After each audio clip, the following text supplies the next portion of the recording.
There are more than 1 billion buffaloes alive on this planet right now, raised for one single purpose: to end up on a plate.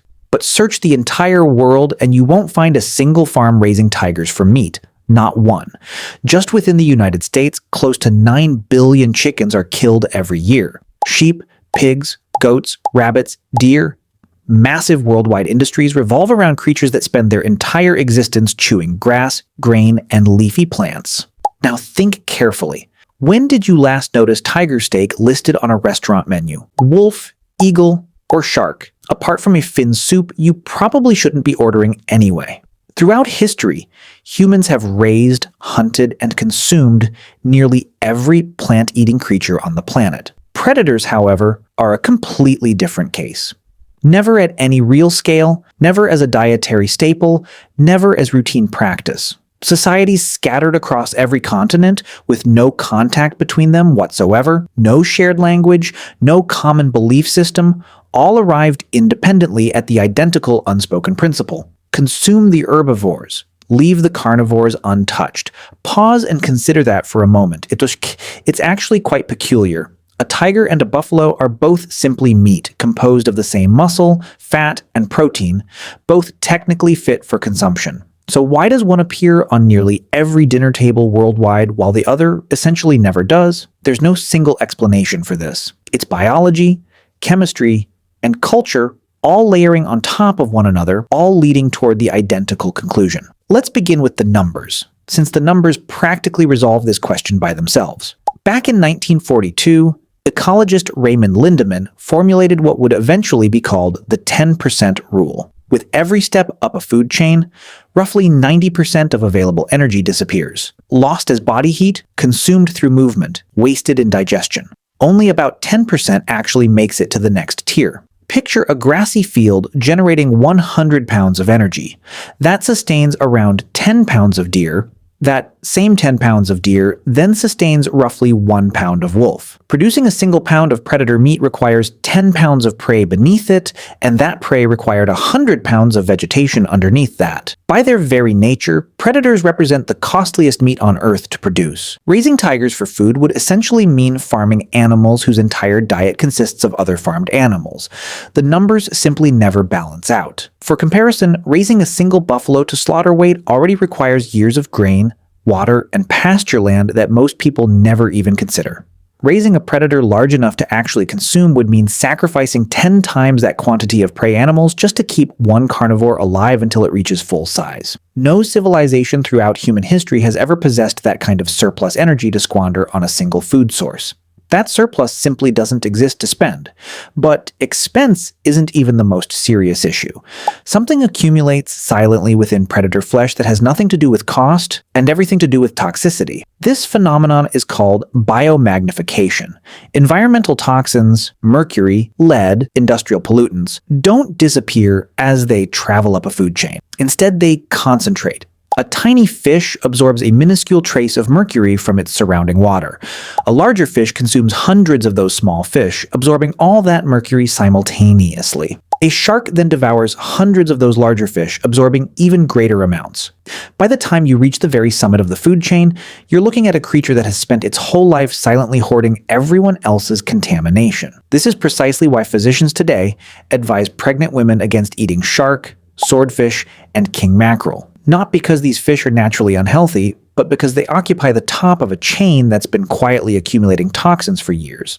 This same lethal pattern nearly eradicated bald eagles during the 20th century. The pesticide DDT flowed into rivers, got absorbed by algae, concentrated within fish, then concentrated further inside eagles that consumed those fish. By the 1960s, DDT concentrations within American apex predators had risen high enough to thin their eggshells until eggs literally crushed beneath their own mother's body weight. Bald eagle populations across the continental United States plummeted to fewer than 1,000 nesting pairs before DDT was ultimately banned in 1972. That's the toll decades atop a food chain takes on living tissue. Regardless of whether the toxin is mercury, lead, or a chemical humans sprayed decades prior without any awareness of its eventual destination. This particular danger isn't a recent discovery either. Arctic explorers learned this lesson through hardship.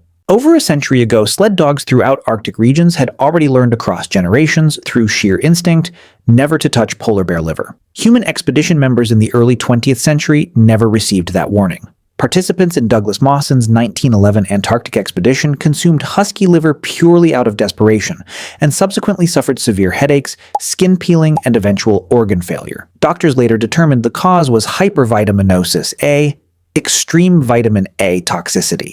Polar bear and husky liver contain such staggering concentrations of vitamin A that a single serving can prove fatal to a human. Indigenous Arctic populations had understood to avoid this for centuries, long before science ever assigned it a name. Then there's what predator flesh actually experiences within the living animal, long before it ever reaches anyone's plate. Prey creatures mostly graze calmly. Predators sprint, stalk, and battle for every single meal they obtain.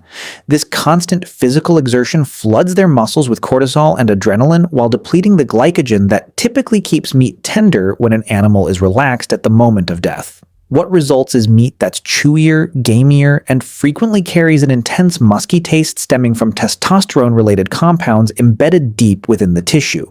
People who've genuinely tasted mountain lion or wolf almost universally describe it identically: survivable during a true emergency, but never something anyone would choose willingly. Then there's the matter of disease. Predators consume the sick, elderly, and weakest members of a population, meaning they also ingest whatever parasites and pathogens those creatures were harboring. Trichinosis, a serious parasitic disease once widespread in undercooked bear and wild boar, transmits specifically through predator and scavenger meat.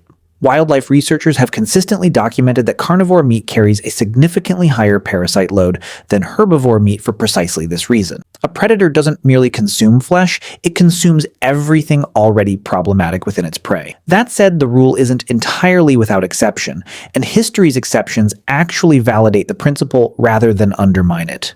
Bear meat has been consumed across parts of Scandinavia, Russia, and North America for generations, though typically in modest quantities and almost always cooked thoroughly enough to be essentially sterilized. Tiger meat has occasionally surfaced in parts of Asia during extreme famines, when starving populations genuinely had no remaining alternatives. In nearly every documented historical instance, people only resorted to predator meat after every safer, more affordable plant-based option had been completely depleted. That's not a contradiction of the rule. It's the rule confirming itself. Predator meat has consistently served as the absolute last resort, never the preferred choice. Even today, this exception remains uncommon and deeply contentious. Certain regions maintain legal tiger farming operations, but these exist almost exclusively to supply tiger bones into traditional medicine markets across parts of Asia, not to serve tiger meat at anyone's dinner table. Conservation organizations have criticized these practices for years, and they remain among the only serious attempts anywhere on Earth to farm a predator commercially. The fact that it's controversial, limited, and centered on bones rather than meat only emphasizes how consistently the rest of the world has avoided this path. Eventually, culture caught up with biology and codified the rule formally. The dietary regulations in Leviticus explicitly prohibit consuming birds of prey and clawed carnivores, specifically naming eagles, vultures, and hawks. Islamic dietary law establishes the identical boundary, forbidding animals that hunt using fangs or talons. Across cultures with absolutely zero contact with one another, spanning ancient Israel, the Arabian Peninsula, and indigenous hunting traditions throughout North America, this same invisible boundary kept resurfacing repeatedly, entirely independently. Consume the grazer, spare the hunter. Certain anthropologists believe this was never solely about safety. Predators were also feared and across many cultures actively worshipped, and you don't consume the creature around which you've constructed an entire religion. You don't eat the animal whose skull adorns your chief's headdress or whose likeness guards your temple entrance.